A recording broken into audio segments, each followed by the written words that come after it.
आज हमारे साथ मौजूद हैं अभिषेक मिश्रा भाई। बहुत ज्यादा नॉलेज रखते हैं, पीएचडी हैं। इनसे हम आज बात करेंगे कि जो पाकिस्तान में इस टाइम सिचुएशन है, खबर के मुताबिक दोबारा फ्लड आने के मतलब चांसेस हैं। इसके अलावा इनसे ये बात करेंगे कि इंडिया के मिनिस्टर ने एक स्टेटमेंट दी है, उन्होंने बोला है कि आने वाले टाइम में इंडिया में फ्यूल 15 रुपीज पर लीटर होने वाला है। ये एक शॉकिंग न्यूज है हमारे लिए भी, शायद इंडियंस के लिए भी। इसके ऊपर बात करेंगे क्या ये पॉसिबिलिटी है। और भी बहुत सी चीजें हैं, कुरान बर्निंग का जो इशू हुआ उसके ऊपर बात करेंगे कि क्या मुसलमानों की वजह से ऐसे वाकयात होते हैं या मुसलमानों को टारगेट बनाया जाता है। इन चीजों पर बात करेंगे। सर कैसे हैं आप।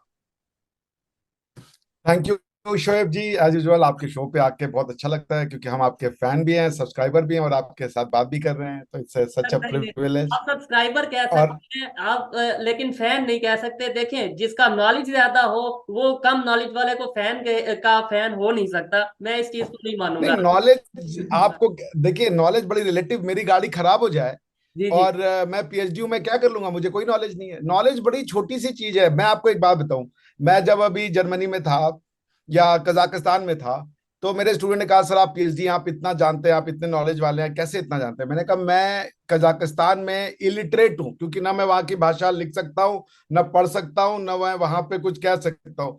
सब बड़ा ना रिलेटिव कॉन्सेप्ट होता है। कोई पढ़ा लिखा नहीं भैया। सबसे अच्छी चीज है, जो बोले ढाई आखर प्रेम के, दुनिया में सबसे विद्वान वही आदमी है, बाकी सब मेरे नजर में बेकार है। तो आपके हम बहुत बड़े प्रशंसक हैं, फैन हैं, बिकॉज जो काम आप कर रहे हैं उसकी अपनी एक अलग जगह है भाई। उसके लिए तो आप जो सच है बोला। मैं आपको एक और बात बताऊं, मेरा बड़ा अच्छा स्टूडेंट है एक, वो कई साल पहले मैंने उसको पढ़ाया था, आज से 6-7 साल पहले। तो उसने मुझे एक दिन फोन किया, भूले बिसरे बहुत दिन बाद। उसने कहा कि सर आप पाकिस्तान में क्या कर रहे हो? मैंने कहा मैं पाकिस्तान गया ही नहीं। उसने कहा मैंने आपको शोएब चौधरी के टीवी पे, यूट्यूब चैनल पे देखा। मैंने कहा अच्छा, हाँ मैंने अभी तो उनको दिया था इंटरव्यू। तो बोले कि सर मैं उनका बहुत बड़ा फैन हूँ, उनकी कोई भी, तो मैं रिलीजियसली फॉलो करता हूँ उनको। तो मैं उस स्टूडेंट का नाम आपके चैनल पे ले देता हूँ, ताकि जब वो ये सुनेगा, बिल्कुल वो सुनेगा ही, तो उसको भी खुश लगे। सो अर्जुन, मैंने आपकी बात शोएब तक पहुंचा दी है कि आप शोएब के बहुत बड़े फैन हैं।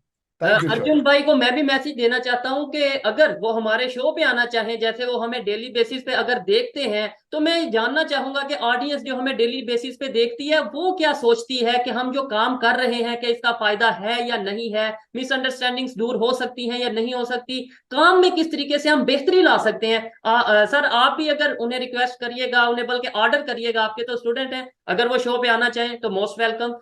तो स्टार्ट करें सर। बिल्कुल, आपका मैसेज पास हो जाएगा उनको। ओके, स्टार्ट करें जी सर। आपका मैसेज उनको दे दिया जाएगा। जी जी। चलें। ठीक है सर, मैं सबसे नेशन पहले। फर्स्ट आप कुछ बोले थे। ठीक है, सबसे पहले मैं अभी जो भी शो पे आते हैं, इस प्रोग्राम में आते हैं, उनसे एक मासूमाना सा सवाल करता हूं कि उनके लिए जो भी है, उनके लिए नेशन फर्स्ट है या रिलीजन फर्स्ट है। आप इसका क्या आंसर करेंगे। देखिए, रिलीजन और नेशन में अंतर क्या होता है, इसको आपको समझना पड़ेगा ना। हमेशा आपका नेशन ही फर्स्ट होता है, क्योंकि नेशन से ही रिलीजन निकलता है। आपको समझना, हालांकि कई फिलॉसफी है। जैसे हमारे यहाँ जो नेशन है, और आपका जो हमारे यहाँ जो कंसेप्ट ऑफ रिलीजन है, और जो अब्राहमिक फेथ जिनको हम कहते हैं, इस्लाम, क्रिश्चियनिटी और यहूदिज्म, हमारे यहाँ इनको कहते हैं अब्राहमिक फेथ, क्योंकि ये अब्राहम जो है अलैहिस्सलाम, उनसे शुरू हुआ, जी। और फिर कई पैगंबर उसमें आए और जुड़ते चले गए। तो अब्राहमिक फेथ में आप अगर रिलीजन फर्स्ट कहते हैं और नेशन फास्ट बाद में कहते हैं, तो कई बार जो लोग उस इलाके के बाहर के जब कन्वर्ट होते हैं, तो वो अपनी जमीन के कॉन्फ्लिक्ट में आ जाते हैं। अब जैसे मान लीजिए मैं, आप शोएब भाई से प्रभावित होकर मैं मुसलमान बन जाऊं, ठीक है? तो अब शोएब भाई कहेंगे कि भाई गजवाए हिंद तो है, होना है। अब मैं इस कॉन्फ्लिक्ट में आ गया कि मैं अपने रिलीजन के लिए जाऊं या मैं अपनी धरती के लिए जाऊं, क्योंकि मेरी धरती कहती है कि जो बाहर से आए उससे लड़ो। गजवाए हिंद अगर मुझे मानना होगा, तो मैं अपनी धरती के साथ गद्दारी कर दूंगा। और अगर मेरी वो रिलीजन में अगर आस्था होगी, तो मैं कॉन्फ्लिक्ट में आ गया। तो इसका एक ऐसे, हमारे यहाँ क्या हुआ कि जब भगवान प्रभु राम जो थे, वो जब लंका जीत गए, मतलब रामायण में जब उन्होंने हरा दिया रावण को, तो उनसे लक्ष्मण ने पूछा कि भाई आप ये बताइए कि ये तो आप उसको जीत चुके हैं, क्या नाम है, लंका को, तो आप पूरा यहीं पे रुक जाइए। अब आप वहां क्या करेंगे जाकर के, क्योंकि ये तो सोने की लंका है, तो आपके लिए तो इससे बड़ा कुछ हो ही नहीं सकता है। तो तब जो हमारे, जो हम लोग के मतलब जिसे हम आइडियलाइज करते हैं, उन्होंने ये कहा कि जननी जन्मभूमिश्च स्वर्गादपि च गरीयसी। इसका मतलब क्या होता है?